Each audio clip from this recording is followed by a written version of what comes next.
मला असं वाटतं मित्रांनो, चॅलेंजेस हे प्रत्येकाला फेस करावे लागतात. अपयश हे प्रत्येकाला येतं. अपयशाचा काळ हा संघर्षाचा काळ आहे आणि संघर्ष करत गेल्यानंतर प्रगती नक्की 100% होते. म्हणजे मी 2018 नापास आहे, 19 नापास आहे, 20 नापास आहे, 21 नापास आहे आणि 22ला राज्यात पाहिलं. म्हणजे तुम्ही आता बोलण्यात म्हणलात की गावाकडून खूप मुलं येतात, तर डिस्ट्रॅक्शन जर होत असेल तर प्लीज आई वडिलांचा चेहरा डोळ्यासमोर ठेवा आणि अजिबातच डिस्ट्रॅक्ट होऊ नका. म्हणजे जितकी आपण मेहनत करतो त्यापेक्षा कित्येक पटीनं जास्त आपले आई वडील मेहनत करतात. त्यांचा चेहरा डोळ्यासमोर ठेवला. मी तर म्हणजे माझ्या अजूनही मोबाईलचा वॉलपेपर माझ्या वडिलांचा फोटो आहे. ते डोळ्यासमोर आल्यानंतर आपल्याला कळून जातं की अरे आपला बाप तिकडे मेहनत करतोय आणि आपण इकडे मोकर रस्त्यावरती फिरतोय. 2019 ज्यावेळेस ग्राउंड झालेलं माझं फिजिकल टेस्ट झालेली आणि मला लक्षात आलेलं की मला 78 मार्क्स आलेत, माझं काही PSI ला सिलेक्शन होत नाही. ग्राउंड टेस्टमधून मी बाहेर आल्यानंतर सकाळचीच वेळ होती, 8-8:30 वाजता मी वडिलांना माझा फोन केला आणि ढसढस रडलो लहान लेकरासारखं की दादा म्हणतो मी माझ्या वडिलांना, मी नापास झालो म्हणलं, माझं काही होत नाही. पण त्यावेळेस ते फोन ठेवल्यानंतर माझ्या डोक्यात एकच होतं की आज मी रडलोय आणि आपल्यामुळं आपला बाप पण तिकडं हळवा झालेला आहे, कंठ दाटून आलेला आहे. आता त्याच वेळेस रडल ज्या दिवशी माझा निकाल येईल. आणि 21 डिसेंबर 2023ला सर निकाल आला माझा. बाहेर आलो, पहिला फोन वडिलांना केला आणि दादा म्हणलं राज्यात पहिला. तिकडून माझे वडील रडायले, इकडून मी रडायलो. ही मोमेंट माझ्यासाठी खूपच महत्वाची होती. शक्य आणि अशक्य याच्यामधील अंतर जर कापायचं असेल तर लागतो तो दृढ निश्चय. सक्सेसफुल होण्यासाठी केवळ नशिबावर अवलंबून राहून चालत नाही, तर त्यासाठी करावी लागते ती अपार मेहनत. विद्यार्थी मित्र हो, इन्फिनिटी स्पर्धा परीक्षा अकॅडमी आणि इन्स्पायर टॉक्समध्ये मी माधव जगताप तुम्हा सर्वांचं स्वागत करतो. आज आपल्यासोबत असं एक व्यक्तिमत्व जोडलं गेलेलं आहे की स्पर्धा परीक्षांच्या या महाजालामध्ये या व्यक्तीनं केवळ या एका प्रयत्नामध्ये दुय्यम निबंधक आणि विक्रीकर निरीक्षक यामध्ये विक्रीकर निरीक्षकसाठी राज्यातून पहिला क्रमांक आणि दुय्यम निबंधकसाठी राज्यातून दुसरा क्रमांक पटकवलेला आहे. असे नरेंद्र मनोहर जोशी यांचं मी या प्लॅटफॉर्मवरती स्वागत करतो. नमस्कार सर, स्वागत आहे. महाराष्ट्रातील तमाम विद्यार्थी आता स्पर्धा परीक्षांची तयारी करत असताना ज्यावेळेस ते तयारी करत असतात त्यावेळेस त्यांना हवं असतं ते एक चांगलं मार्गदर्शन.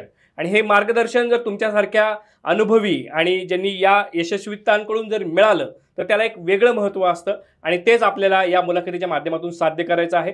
तर नरेंद्र सर, मी तुम्हाला परत एकदा या प्लॅटफॉर्मवरती स्वागत करत असतानाच माझा पहिला प्रश्न आज असा तुमच्यासाठी असणार आहे की स्पर्धा परीक्षांची तयारी करण्यासाठी मूलतः प्रेरणा जी लागते ही प्रेरणा तुम्हाला कुठून मिळाली आणि कधी मिळाली? सर्वप्रथम खूप खूप धन्यवाद मला बोलवल्याबद्दल. Welcome sir. स्पर्धा परीक्षा करण्याची प्रेरणा मला 2016 साली मिळाली. ओके. एक सर होते, त्यांचं मी लेक्चर ऐकलं आणि त्याच्यानंतर मला ही MPSC UPSC वगैरे सगळं समजलं आणि यातून अधिकारी घडत असतात असं समजलं. आणि त्याआधी MPSC UPSC या नावाबद्दल तुम्ही पूर्णपणे अनभिज्ञ होतो, पूर्णपणे अनभिज्ञ. इंजिनिअरिंग 3rd इयर मध्ये असताना मला हे समजलं MPSC UPSC बद्दल. MPSC UPSC केलं तर आपल्याला चांगलं काम करता येईल, चांगलं करिअर घडवता येईल असं तुमच्या मनामध्ये आलं? हो, करेक्ट आहे सर. सर, तुमचं जे पदवी जे आहे किंवा जे शिक्षण जे आहे हे कुठून आणि कशात झालंय? माझी graduation bachelor in electrical engineering मध्ये झालेलं आहे. मातोश्री प्रतिष्ठान कॉलेज नांदेड इथे आहे, तिथून माझं डिग्री झालेली. डिग्री तिथून तुम्ही इंजिनिअरिंग मधून डिग्री केलेली आहे. मग इंजिनिअरिंग मधून बॅकग्राऊंड मध्ये तुम्ही आलात आणि स्पर्धा परीक्षेकडे येण्याचा निर्णय त्या एका लेक्चरच्या माध्यमातून तुम्ही घेतला. मग स्पर्धा परीक्षेमध्ये तुम्ही असं काही गोल ठरवलं होतं की याच यशापर्यंत आपल्याला जायचंय किंवा असं काही? तसं माझं गोल अजूनही आहे, ते खूप मोठे आहे. प्रयत्न अजूनही चालू आहेत. अच्छा. दरम्यानच्या काळात मला PSI ची क्रेज होती, PSI साठी पण प्रयत्न केले. अजून प्रयत्न थांबलेले नाहीयेत. PSI पेक्षा आता सब रजिस्ट्रार आणि STI मिळालेलंच आहे.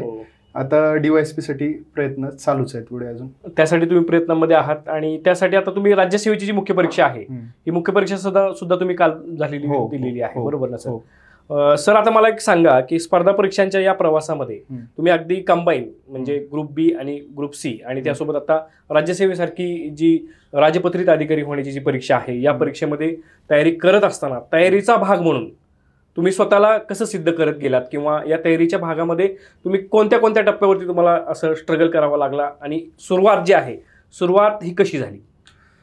सर, मी 2017 जुलैमध्ये प्रशासकीय अधिकारी बनण्यासाठी पुण्यात आलेलो, स्पर्धा परीक्षा देऊन प्रशासकीय अधिकारी बनण्यासाठी. 2018ला सगळ्याच परीक्षा मी नापास झालेलो. बापरे. 2019 साठी राज्यसेवा नापास झालो. फक्त कंबाईनमध्ये PSI या पदासाठी पूर्वपरीक्षा पास झालेलो. दरम्यानच्या काळात मुख्य परीक्षेचा अभ्यास सुरू केला आणि PSI मुख्य परीक्षा देखील चांगल्या गुणांनी पास झालेलो. पण कोविडचा टाइम आल्यामुळे मला परत घरी जावं लागलं. हो. आणि मग मी मैदानी चाचणी असते PSI ला, तर मैदानी चाचणीसाठी घरूनच तयारी सुरू केलेली. आणि परत आफ्टर कोविड मैदानी चाचणीसाठी पुण्यात यावं लागलं, म्हणजे करंट ॲड्रेसवर मैदानी चाचणी झालेली. मग मैदानी चाचणीसाठी परत घरून पुण्यात आल्यानंतर तिथं पण मला कमी मार्क्स आले ग्राउंडमध्ये फिजिकल टेस्टमध्ये. मग ती पण मी इंटरव्ह्यू चांगला झाला, पण ती पण एक्झाम मी फेल झालो. आता हे मैदानी चाचणी करत असताना 2020 ची देखील कंबाईन झाली. पण ग्राउंड करत असताना बऱ्याच PSIच्या मुलांना माहिती आहे, ग्राउंड करत असताना आपण अभ्यास जवळपास करतच नाही किंवा खूप कमी करतो. तर अभ्यास कमी पडल्यामुळे 2020 ची कंबाईन देखील नापास झालो. आणि नंतर पूर्वपरीक्षा सगळ्या नंतर 2019च्या PSIचा निकाल आलेला. आणि PSIचा निकाल देखील मग गेला माझा फिजिकल टेस्टमध्ये कमी मार्क्स आल्यामुळे. आणि मग त्या डिप्रेशनमध्ये 2021 ची प्रिलिम झालेली 26 मार्च 2022ला.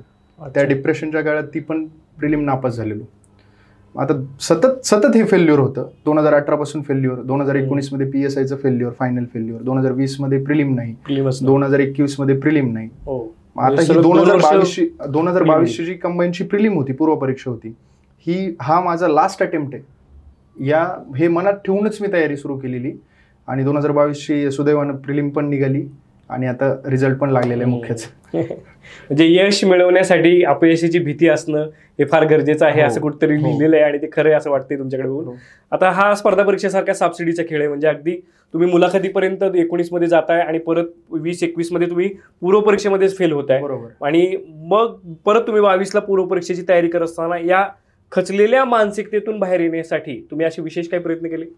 विशेष प्रयत्न म्हणजे मी माझी स्ट्रॅटेजी बदलली. एक्झामला कसं फेस करायचं ही स्ट्रॅटेजी पूर्णपणे स्वतःचं आधी ओव्हरलुक केलं मी. माझ्या चुका काय झालेल्या आहेत ह्या दरम्यानच्या पिरियडमध्ये, एवढ्या सगळ्या परीक्षांमध्ये ह्या चुका मी एका पेजवरती लिहून ठेवलेल्या. म्हणजे बारीक चुका, म्हणजे गोळा करताना चुकतो आपण, ऑब्जेक्टिव्ह एक्झाम असल्यामुळे 2ला करायचे तर 3लाच गोळा करतो, सिली मिस्टेक, अशा खूप साऱ्या चुका झालेल्या माझ्या. आणि त्या चुका टाळायचा प्रयत्न केलेला. ह्या 2021चा रिझल्ट लागला तिथपासून ते 8 ऑक्टोबर 2022 पर्यंत, म्हणजे जवळपास 6 महिन्याचा कालावधी होता तो. अच्छा, त्या कागदावरती अजून काय लिहिलेलं होतं, म्हणजे त्यात अजून काय सांगता येईल की त्यात कोणत्या चुका होत्या? व्यक्तिगत अशा काही चुका होत होत्या की अभ्यासाव्यतिरिक्त अशा? खूप साऱ्या. अभ्यासाव्यतिरिक्त मित्रांमध्ये वेळ जाणे, मोटिवेशन थोडा वेळ टिकणे, 1 दिवस 2 दिवस टिकणे, परत डिमोटिवेट होऊन काहीतरी डिस्ट्रॅक्शन जवळ करून त्यामध्येच टाइमपास करत राहणे, अशा भरपूर साऱ्या चुका होत्या. आणि ती एक चूक टाळायचा किंवा ती चूक कमी करण्याचा प्रामाणिक प्रयत्न ह्या 6 महिन्यामध्ये केलेला आहे. आणि त्याचा रिझल्ट मला दिसून आलेला. म्हणजे 2022 ची पूर्वपरीक्षा देखील मी PSI पदासाठी, मला वाटत होतं की मला PSIचाच कट ऑफ क्रॅक करायचा आहे. बरोबर. पण त्या अभ्यासामुळे आणि त्या सरावामुळे हे मला आन्सर की आल्यानंतर समजलं की माझा स्कोर हा सगळ्याच पूर्वपरीक्षांना पास करण्या इतपत आहे, हे मला नंतर समजलं. अच्छा, किती होता सर? 73 मार्क्स होते. पूर्व परीक्षेमध्ये 100 पैकी 73 स्कोर तुमचा आला होता. आणि हे ज्यावेळेस स्कोर आला त्यावेळेसची काय तुमची मुवमेंट होती ती? मी पूर्वपरीक्षा परभणीला दिली होती. परभणीला माझ्या भाऊजींचं घर आहे, कैलास भाऊजींचं, आणि ते ग्रामसेवक आहेत. मग ते त्यांना जरा हे MPSCचं वगैरे माहिती असल्यामुळं ते जरा अवतीभोवती पॉझिटिव्ह ॲटमॉस्फिअर क्रिएट करतात. मग त्यामुळे मी परभणी सेंटर दिलं आणि तिथंच परीक्षा दिली. परीक्षा दिल्यानंतर 2-3 दिवस मी पेपरकडे पाहिलेलंच नाही, म्हणजे आन्सर की येईपर्यंत. आन्सर की आली आणि मग आम्ही 2 जण, माझे भाऊजी आणि मी, ते आन्सर की चेक करायला बसलेलो. आन्सर की चेक झाल्यानंतर मला ज्यावेळेस कळालं की 73च्या आसपास माझा स्कोर चाललेला आहे, 73.25 एक्झॅक्ट स्कोर. मला पहिला अटेम्प्ट माझा 97चा होता. 97 ॲक्युरसी कमालीची होती. आणि मग मी त्यांना चेक करायला लावला पेपर, म्हणजे काय मी मिस्टेक करतोय का म्हणजे मोजण्यामध्ये. त्यांनी पण चेक केलं. म्हणजे मी एकदम थक्कच होतो. मला माहिती होतं मला माझा प्री निघणार आहे, चांगल्या मार्काने निघणार आहे, पण 73 एवढं माहिती नव्हतं. मग त्यामुळे तेवढा स्कोर आल्यामुळं भाऊजींनी मला सांगितलं की मग ते आमचं बोलणं झालं, हे पद आहे, ते SO आहे, STI आहे, सब रजिस्ट्रार आहे.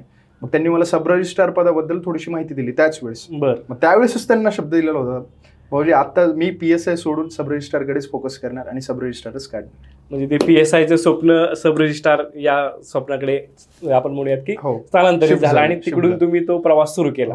बरं, मला परत एकदा या मुद्द्याकडे यायचं आहे की पूर्वपरीक्षेमध्ये आधी 2 पूर्वपरीक्षा उडालेल्या आहेत आणि असा अचानक 73 सारखा चांगला स्कोर येण्यामागे नेमकी काय तयारी केली आणि नेमकं काय जादू घडली की असा अचानक एवढा चांगला स्कोर आला? जादू तर नक्कीच नसणार आहे, नेमकं प्रयत्नांमध्ये काय बदल केले तुम्ही? ह्या प्रयत्नांमध्ये मी 2-4 बदल केलेले, पण त्यातला सर्वात महत्वाचा बदल म्हणजे PYQचा अभ्यास.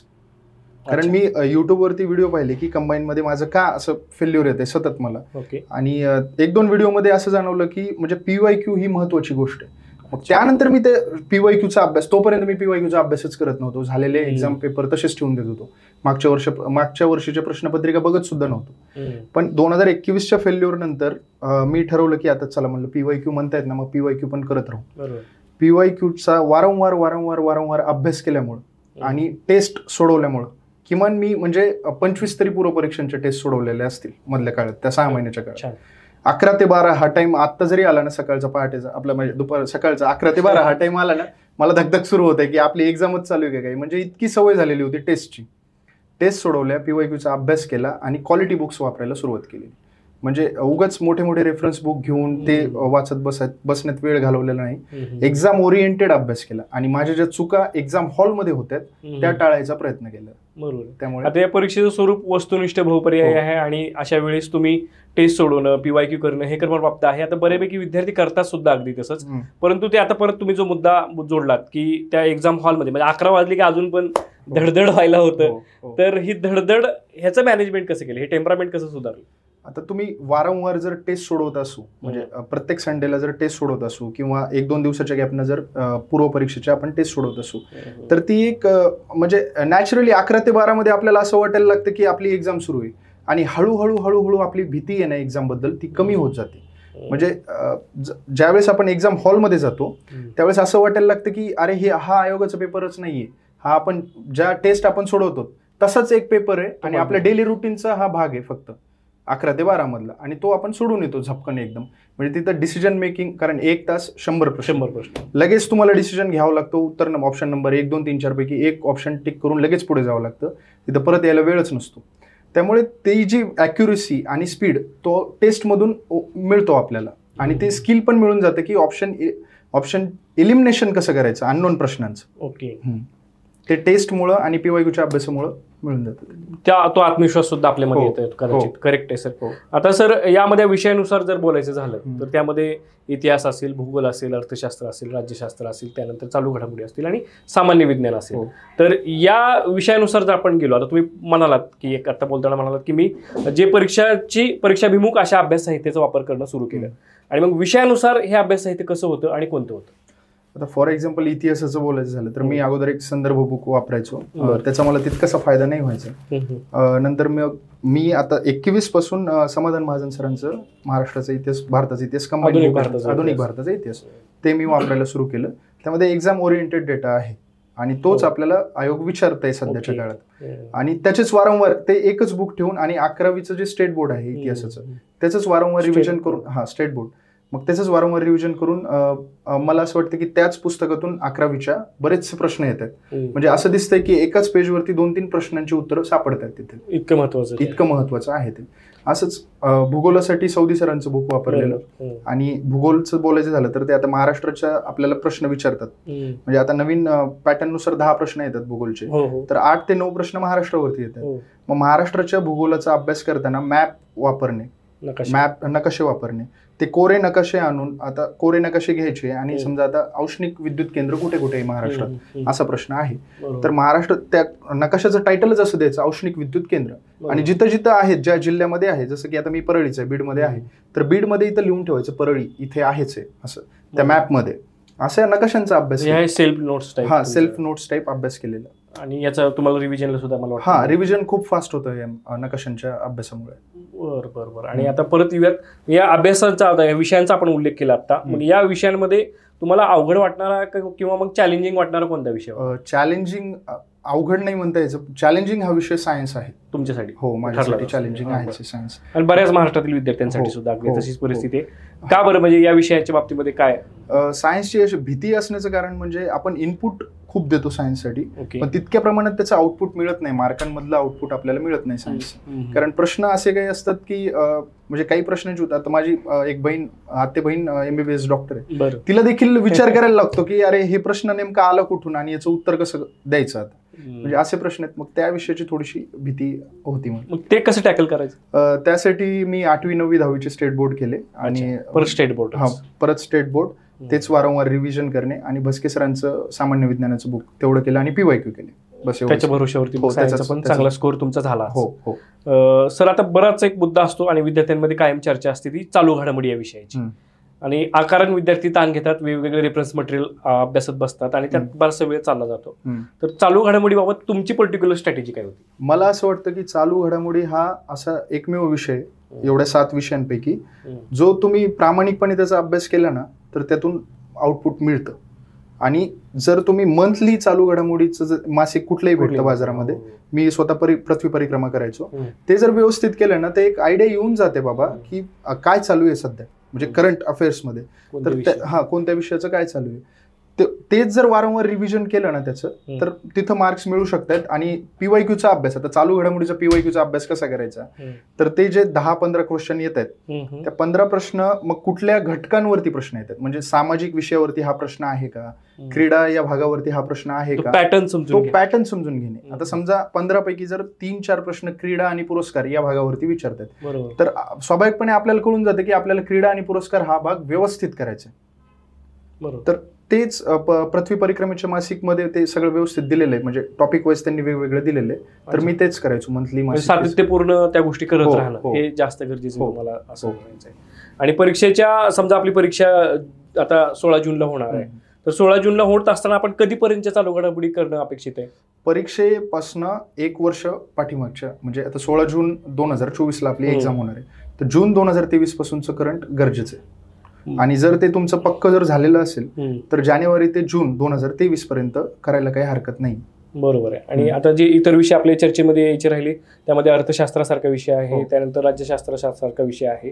मग या विषयांच्या बाबतीमध्ये पण काय तुमचं, म्हणजे कसं? अर्थशास्त्रासाठी मी किरण देसले सर आणि रंजन कोळंबे सरांचं पुस्तक वापरायचो, दोन्ही केलेले, आणि सोबत PYQची जोड द्यायचो त्याला. आता अर्थशास्त्र हा असा विषय आहे की जर तिथं जर म्हणजे एकदम फॅक्च्युअल जर प्रश्न आलेला असला, डेटा ओरिएंटेड, तर त्याचं उत्तर देणं थोडंसं क्लिष्ट आहे, अवघड आहे. पण जर संकल्पनात्मक जर प्रश्न आलेले असले तर त्याचं उत्तर आपण देऊ शकतो. त्याच्यासाठी त्या पुस्तकांचं वारंवार रिव्हिजन पाहिजे आणि PYQचा अभ्यास व्यवस्थित पाहिजे. म्हणजे राष्ट्रीय उत्पन्न झालं किंवा सार्वजनिक वित्त झालं, हा टॉपिक असा आहे की याच्यावरती 2 ते 3 प्रश्न कंबाईन प्रिलिमला आणि मेन्सला येतातच. तर तो टॉपिक जर व्यवस्थित केलेला असला आपला तर तिथं सहजासहजी ते उत्तरापर्यंत आपण पोहोचू शकतो. आणि राज्यशास्त्राचा विषय झाला तर एम लक्ष्मीकांत आणि रंजन कोळंबे सरांचं पुस्तक, दोन्ही पुस्तकं वाचायचो राज्यशास्त्रासाठी. तर पॉलिटी हा सगळ्यांच्या, म्हणजे मला असं वाटतं की तो विषय सगळ्यांच्याच आवडीचा आहे. वैयक्तिक माझा तर खूप आवडीचा आहे, कारण त्यातून मार्क्स पैकीच्या पैकी मार्क्स मिळू शकतात. आणि तुम्ही घेतले सुद्धा? हो, घेतलेले आहेत. खरंय सर. आता या सगळ्या विषयांची सांगड आपण घातली आणि आता परत एकदा आपल्या प्रिलिम मधला जो महत्वाचा विषय राहतोय आणि ज्याचा टाइम मॅनेजमेंटशी संबंध आहे किंवा जो 11 वाजल्यानंतर धडधड होण्यामागे तो कारणीभूत ठरतो, तो रिझनिंग आणि ऍप्टिट्यूड. मग हा रिझनिंग ऍप्टिट्यूडचा प्रकार तुम्ही कसा हँडल करता? रिझनिंग ऍप्टिट्यूडसाठी मी सचिन ढवळे सरांचं पुस्तक, तर ते मी केलेलं मॅथ रिझनिंगसाठी. मला विद्यार्थी मित्रांना फक्त एवढंच सांगायचंय की मॅथ रिझनिंग हा विषय तुम्हाला जर भीती वाटत असेल तर वारंवार सरावाने ती भीती तुम्ही नाहीशी करू शकता. आणि मला वैयक्तिक असं वाटतं की हा भीतीदायक विषय नाहीये, हा मार्क देणारा विषय. जर तुमची प्रॅक्टिस त्या लेवलची असेल आणि तुमचा PYQचा अभ्यास जर त्या लेवलचा असेल तर मॅथ रिझनिंग मधून तुम्ही मार्क्स मिळवू शकतात. तर राहिला प्रश्न की त्या 1 तासामध्ये हे सगळं कसं मॅनेज करायचं. म्हणजे आता 20-22 प्रश्न येत आहेत मॅथ रिझनिंग आणि 78 ते 80 प्रश्न GSचे येतात. तर मी असं करायचो की माझ्या आवडीचे जे 3 विषय आहेत, म्हणजे मी सुरुवातीला घ्यायचो भूगोल, पॉलिटी आणि इकॉनॉमिक्स. 11 वाजता मी पेपर सोडवायला घेतल्यानंतर हे 3 विषय अगोदर घ्यायचो सोडवायला. भूगोल, पॉलिटी, इकॉनॉमिक्सचे प्रश्न सोडवून आणि गोळे करून 15 मिनिटांमध्ये मी रेडी ठेवायचो. आणि नंतरचे जे 3 विषय म्हणजे हिस्ट्री, सायन्स आणि करंट अफेअर्स, आता हे 3 विषय मी पुढच्या 15 ते 20 मिनिटापर्यंत द्यायचो त्याला. 15 ते 20 मिनिट, कारण मला तिथं 2 ऑप्शन मध्ये कधी कन्फ्युजन व्हायचं किंवा त्या विषयांची थोडीशी भीती वाटायची. तर मग ते मी पुढच्या 15 ते 20 मिनिटांमध्ये ते कव्हर करायचो. आणि राहिलेला जो 35 किंवा 30 मिनिटाचा वेळ, 25 किंवा 30 मिनिटाचा वेळ, तो मी पूर्णतः मॅथ आणि रिझनिंगला द्यायचो. आणि मॅथ रिझनिंग वारंवार सरावाने आणि PYQ पाहण्याने आणि ते प्रश्न सोडवण्याने मॅथ रिझनिंग मध्ये किमान जर समजा 20 प्रश्न आलेले असतील तर 17 ते 18 प्रश्न तुमचा अटेम्प्ट होऊ शकतो आणि 15-16 पर्यंत तुमचे करेक्ट येऊ शकतात मॅथ रिझनिंग मध्ये. आणि वेळ किती त्याला? 25 ते 30 मिनिट 25 ते 30 हो. मिनिटांमध्ये तुम्ही ते कव्हर करू शकता. Cover आणि करू बाकीचे एक 35 कव्हर मिनिटं करू असं. शकता. कारण ही कंबाईन अशी आहे, याच्यात अभ्यास तर तुम्हाला पाहिजेच, पण टाइम मॅनेजमेंट सुद्धा जमलेलं फार आहे. महत्वाचं आहे सर. खूपच जास्त महत्वाचं आहे. कारण 100 प्रश्न आणि 1 तास हो. हे सांगड घालणं थोडंसं अवघडच आहे. आणि हे सरावानच येतं बरं. हे टेस्टमध्ये आपण तुम्ही 15, 20 आणि उरलेले समजा मिनिटं मॅथ रिझनिंगसाठी, हे जर तुम्ही टेस्टमध्ये वारंवार जर केलं तर हे तुम्ही अचीव्ह करू शकता टाइम मॅनेजमेंट करायची बरोबर. स्किल. आणि डे 1ला आपल्याला समजलं की आता आपला 73 स्कोर आलेला आहे प्रीला, आणि आता आपण मुख्य परीक्षेला पात्र झालेलो आहोत सगळ्याच. हो.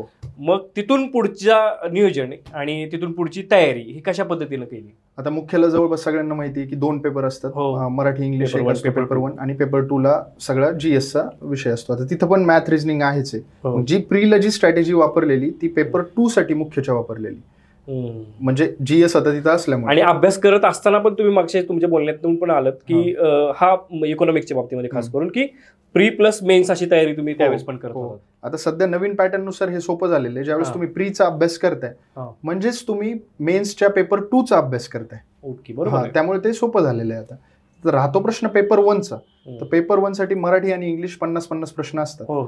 मोरा वाळंबे सरांचं मराठीचं पुस्तक, त्याच्या व्यतिरिक्त दुसरं काही करायची मराठी व्याकरणासाठी गरज आहे असं मला वैयक्तिक नाही वाटत. अच्छा. आणि सोबत PYQ चा अभ्यास, म्हणजे जे मागच्या वर्षीच्या प्रश्नपत्रिका आहेत मराठी इंग्लिशच्या त्यांचा अभ्यास.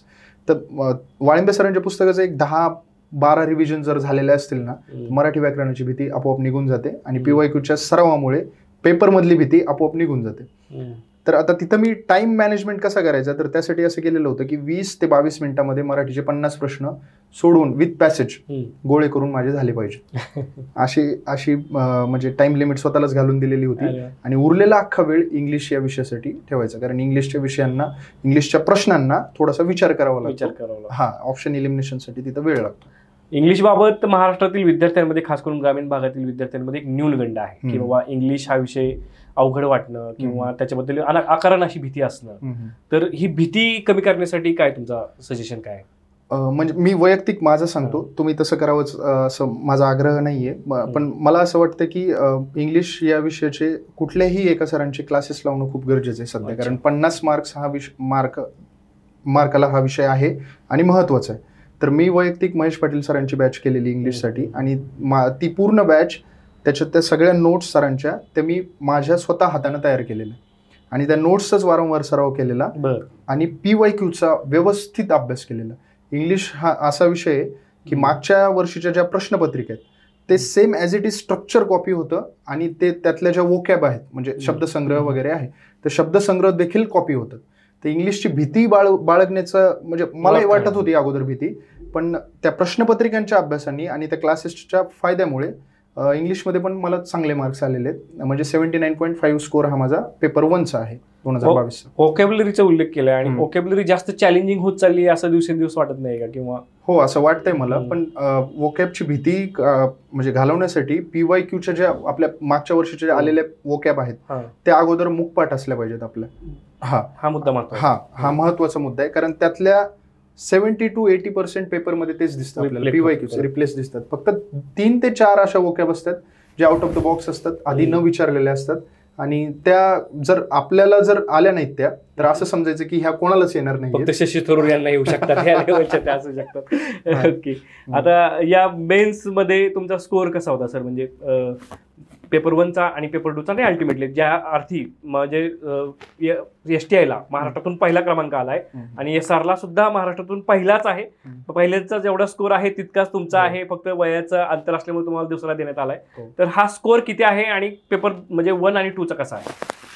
पेपर 1 चा माझा 79.5 मार्क्स हा स्कोर आहे आउट ऑफ 100, आणि आउट ऑफ 200 सब रजिस्टरसाठी माझा टोटल स्कोर 153.25 आहे. 153.25, आणि STI साठी 149.25 आहे. STI साठी 149.25 आउट ऑफ 200. बरोबर आहे. मग यामध्ये हा इतका चांगला मेनचा सुद्धा हा जो स्कोर आलाय, या स्कोर येण्यामागे प्रीलच्या जी कारणं होती 73 येण्यामागची तीच कारणं इथं पण आहेत की वेगळं अजून काही एफर्ट्स लावण्यात आले, किंवा वेगळ्या अप्रोचमध्ये काही बदल करण्यात आला, किंवा असं काही वेगळं काय केलं का? वेगळं बोलायचं झालं तर प्रीचा जो पेपर होता तो देऊन आल्यानंतर भलेही त्याच्यात मला मार्क्स असले तरी त्याचं सुद्धा मायक्रो अनालिसिस करणं, हा प्रश्न नेमका कोणत्या घटकावर आलेला आहे. कारण आयोगाची म्हणजे इतक्या दिवसाचा पॅटर्न असा आहे की आयोग विचारताना सुरुवातीला वरवरचा प्रश्न विचारतो. समजा एखाद्या घटकावर, समजा 1857च्या उठावरती सुरुवातीचा प्रश्न हा एकदम वरवरचा बेसिक लेवलचा असेल आणि पुढचा जो येणारा पेपर असेल ना तर त्याच टॉपिकवरती डीप प्रश्न आयोग विचारतो. तर प्रत्येक आयोगाच्या पेपरचा मायक्रो अनालिसिस करणं, ते घटक वाईज प्रश्न बघणं की हे नेमका कुठून आलेला प्रश्न आहे, हा प्रश्न आलेला नेमका कुठून आलेला आहे आणि तो टॉपिक व्यवस्थित करणं. प्रिलिम झाल्यानंतर मी हे सर्व केलेलं आहे आणि राज्यसेवेचा पेपरमध्ये दरम्यान झाला, राज्यसेवेच्या पण पेपरचं मायक्रो अनालिसिस केलेलं की प्रत्येक प्रश्न हा कुठल्या घटकावर आलेला आहे आणि त्याच्यावर अजून कुठला प्रश्न निर्माण म्हणजे विचारू शकता आयोग, त्याचा पण आपल्या माइंडमध्ये विचार करत राहणं म्हणजे त्या घटकावरती. बरोबर. म्हणजे एमपीएससी ला समजून घेणं. हो, एमपीएससी चे जे पेपर सेटर असतील त्यांच्या मानसिकतेला समजून घेणं, त्यानंतर एमपीएससी चे फोकस एरिया समजून घेणं आणि त्या फोकस एरियावरती काम करणं, हे तुमच्या यशामागचं मूळ सूत्र मला दिसतंय इथं. आणि आता महाराष्ट्रातील विद्यार्थी स्पर्धा परीक्षांची तयारी करत असताना विविध अडथळ्यांना सामोरा जातो. मग ते व्यक्तिगत अडथळे असतात, त्यानंतर अभ्यासक्रमातले अडथळे असतात. असे जे अडथळे आहेत, आता अभ्यासक्रमातल्या बऱ्याच गोष्टी आपण बोललेलो आहोत, पण एक परीक्षार्थी म्हणून, एक ऍस्पिरंट म्हणून ज्यावेळेस तो पुण्यामध्ये एकटा राहत असतो, घरापासून लांब राहत असतो, त्यावेळेस काय चॅलेंजेस फेस करावे लागतात? मला असं वाटतं मित्रांनो, चॅलेंजेस हे प्रत्येकाला फेस करावे लागतात. अपयश हे प्रत्येकाला येतं. अपयशाचा काळ हा संघर्षाचा काळ आहे आणि संघर्ष करत गेल्यानंतर प्रगती नक्की 100% होते. म्हणजे मी 2018 नापास आहे, 19 नापास आहे, 20 नापास आहे, 21 नापास आहे आणि 22ला राज्यात पाहिलंय. हे एवढे अपयश पचवलेले आहेत. मजेची गोष्ट सर अशी की 2021ला 609 जागा होत्या STIच्या, तर ती प्रिलिम सुद्धा मी नापास आहे. म्हणजे प्रिलिमचा स्कोर सुद्धा मला क्रॅक नाही करता आला, कट ऑफ. आणि 2022 साठी 93 जागा होत्या फक्त प्रिलिम STIला, तर त्या जागांमध्ये मी राज्यात पाहिलाय. बघा, म्हणजे 609 जागा असताना पूर्व परीक्षा नापास आणि 93 जागा असताना राज्यातून पहिला. म्हणजे हा सगळा खेळ आहे तो मानसिकतेचा खेळ आहे. पॉझिटिव्ह ऍटमॉस्फिअर अवतीभोवती ठेवा, मित्र चांगले ठेवा, मित्र आपल्याला पुश करणारे ठेवा. जरी आपण डिमोटिवेट झालो तर आपल्याला मोटिवेट करणारे, आणि जरी आपण हवेत गेलो तर आपल्याला जागेवर आणणारे मित्र असावेत. मी माझं भाग्य समजतो की मला मित्रपरिवार माझा खूप चांगला आहे. मी डिमोटिवेट म्हणजे खूप डिप्रेशनमध्ये गेलेलो होतो PSIचा रिझल्ट नंतर. मित्रांनी मैत्रिणींनी मला त्यातून हळूहळू बाहेर काढलेलं आणि एक्झामकडे बघण्याचा दृष्टिकोन माझा त्यांनीच बदललेला. PYQचं महत्व त्यांनीच सांगितलेलं, तर त्यामुळं हे सगळं शक्य आहे असं वाटतं मला. आणि इथे येऊन जे म्हणजे तुम्ही आता बोलण्यात म्हणलात की गावाकडून खूप मुलं इथे येतात, तर डिस्ट्रॅक्शन जर होत असेल तर प्लीज आई वडिलांचा चेहरा डोळ्यासमोर ठेवा आणि अजिबातच डिस्ट्रॅक्ट होऊ नका. म्हणजे जितकी आपण मेहनत करतो त्यापेक्षा कित्येक पटीनं जास्त आपले आई वडील मेहनत करतात. त्यांचा चेहरा डोळ्यासमोर ठेवला. मी तर म्हणजे माझ्या अजूनही मोबाईलचा वॉलपेपर माझ्या वडिलांचा फोटो आहे, ते डोळ्यासमोर आल्यानंतर आपल्याला कळून जातं की अरे आपला बाप तिकडे मेहनत करतोय आणि आपण इकडे मोकार रस्त्यावरती फिरतोय. मग हे जर टाळलं ना तर नक्कीच प्रगती होते आणि नक्कीच आपण एक्झाम मध्ये पुढे जाऊ शकतो असं वाटतं. बरोबर आहे आणि फार महत्वाचं आहे हे विद्यार्थी मित्रांनो. सर, आता फॅमिलीच्या बाबतीमध्ये आपण आता उल्लेख झालाच आहे, तर मला तुमच्या थोडंसं हे पण जाणून घ्यायला आवडेल की तुमच्या फॅमिलीमध्ये नेमकं कोण कोण आहे आणि त्यांच्या काय भूमिका आहे, म्हणजे कसं काम? माझ्या फॅमिलीमध्ये माझी आजी आणि आई वडील आणि मी असतो. मला 3 बहिणी आहेत, 3ही बहिणींचे लग्न झालेले आहेत. अच्छा. वडील माझ्या भिक्षुकीचा व्यवसाय माझ्या वडिलांचा, म्हणजे मी परळी तालुका बीड जिल्ह्यातला आहे. परळी तालुक्यात कनेरवाडी आणि भोपळा नावाचे 2 खेडेगाव. तर तिथं सत्यनारायण काही अभिषेक वगैरे असलं तर वडील माझे डेली बेसिसवर पारंपरिक काम पिढी जात आलेलं आहे ते. आणि मग या सगळ्या पार्श्वभूमीतून तुम्ही आलात, जो ग्रामीण भागातील महाराष्ट्रातील विद्यार्थी पुण्यामध्ये या सगळ्या पार्श्वभूमीतून येतो, तुमच्यामध्ये आणि त्याच्यामध्ये विशेष फरक आहे असं मला तरी वाटतं. अजिबात नाही. आणि मग या सगळ्या पार्श्वभूमीतून येऊन सुद्धा ही ऊर्जा, ही प्रेरणा, ही टिकून ठेवणं आणि त्यामध्ये पहिलं येणं, यामागे नरेंद्र या व्यक्तीचं नेमकं ऊर्जास्थान काय, म्हणजे नेमकं कसं तो या स्वप्नांकडे बघत होता? मी 2021चा निकाल ज्यावेळेस फेल झालेलो तिथपासून पुढं सगळ्याच गोष्टींकडे बघण्याचा दृष्टिकोन मी बदलला. आणि मला इतके दिवस वाटत होतं की माझं होईल, PSI मध्ये होईल, पण नाही झालं.